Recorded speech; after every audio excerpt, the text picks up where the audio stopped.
everyone, welcome back to our channel. போன தடவை நான் ஒரு ஸ்பீச் கொடுத்திருந்தேன், அதோட கண்டினியூஷன் தான் இது. எங்கள் ஸ்கூலில் அன்றைக்கி நிறைய கேம்ஸ் கண்டக்ட் பண்ணியிருந்தாங்க. நானும் எங்கள் ஃப்ரெண்ட்ஸும் ஜாலியாக விளாண்டோம். ஃபஸ்ட்டு கேம் என்னென்னா, ஒரு கையில் அம்பர்லா வச்சுருக்கணும், இன்னொரு கையில் பெல் வச்சுருக்கணும். அந்த பெல் ஆடாமல் நம்ம கீழே கால் வைக்காமல் ஸ்டோனில் நடக்கணும். ஃபஸ்ட்டு எனக்கு கேம் தெரியாமல் நான் காலை கீழே வச்சுட்டேன். அதனால் மேம் எனக்கு ஹெல்ப் பண்ணாங்க. மேம் சொன்னபடி நான் மறுபடியும் ட்ரை பண்ணேன், ஆனால் பெல் சவுண்டு வந்துருச்சு.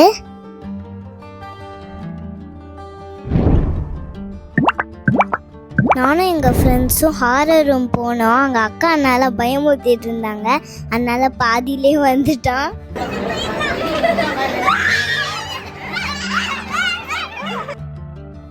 ஸ்கூலில் என் ஃப்ரெண்ட்ஸ்லாம் என் கூட ஃபோட்டோ எடுத்துக்கிட்டாங்க.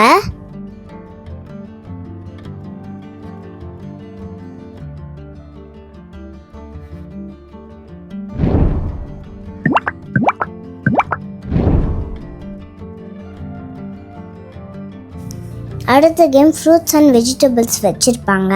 அதில் ஒன்று சூஸ் பண்ணும். அது பின்னாடி ஏதோ எழுதியிருப்பாங்க. அதில் கிஃப்ட்டு இருந்தால் கிஃப்ட் கொடுப்பாங்க, இல்லைன்னா அவுட்டு. நானும் என்னோடய ஃப்ரெண்டும் விளாண்டோம். எனக்கும் எதுவும் கிடைக்கல, என்னோடய ஃப்ரெண்டுக்கும் எதுவும் கிடைக்கல.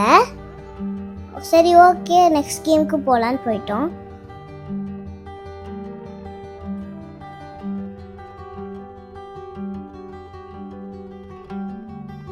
அடுத்து ஸ்பின் பண்ணுற கேம். ஸ்பின் ஆகி எந்த இடத்துல ஸ்டாப் ஆகுதோ அதுக்கு ப்ரைஸ் கொடுப்பாங்க. எனக்கு பெட்டர் லக் நெக்ஸ்ட் டைம் வந்துச்சு. என் ஃப்ரெண்ட் ட்ரை பண்ண அவள் வின் பண்ணிட்டா. அதுக்கு அவளுக்கு ஒரு ஸ்மைலி பேட்ச் கொடுத்தாங்க.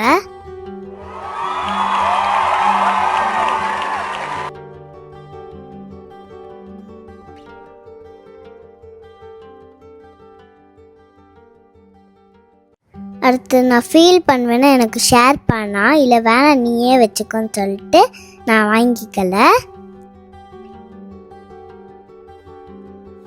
அடுத்த கேம் நிறைய கிஃப்ட்ஸ் டேபிளில் அடுக்கி வச்சுருப்பாங்க. அந்த ரிங்ஸை நம்ம தூக்கி போடணும். எதில் போய் அந்த கிஃப்டில் எதில் போய் விழுவுதோ அந்த கிஃப்ட்டு நம்ம எடுத்துக்கலாம்.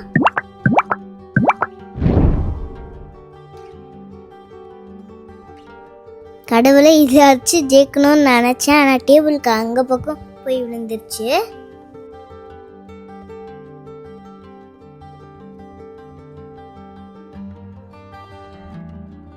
அடுத்த கேம் 3 பால்ஸ் கொடுப்பாங்க. அந்த பால்ஸை ரோல் பண்ணணும். அந்த பக்கெட்டில் போய் எது விழுவுதோ அது கிஃப்ட் கொடுப்பாங்க. தினேஷ் மாஸ்டர் எனக்கு அடுத்த கேம் சொன்னாங்க. ஸ்டோன்ஸ் அடிக்க வச்சுருப்பாங்க, அது பாலால் அதை அடிக்கணும். நான் ஒரே ஷாட்டில் அடிச்சிட்டேன்.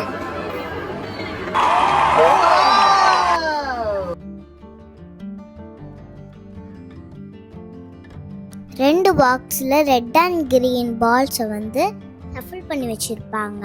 நம்ம அது கரெக்டாக அடிக்கணும். டைம் கொடுத்தாங்க, அந்த டைம்குள்ளே நம்ம அரேஞ்ச் பண்ணணும், இல்லைன்னா அவுட்டு. அடுத்து நம்ம பசில் அரேஞ்ச் பண்ணணும். அதுக்கு ஒரு டைம் கொடுத்துருப்பாங்க, அந்த டைம்குள்ளே நம்ம அடுக்கணும். தேங்க்யூ ஃபார் வாட்சிங். நெக்ஸ்ட் வீடியோவில் சந்திக்கிறேன். பாய்.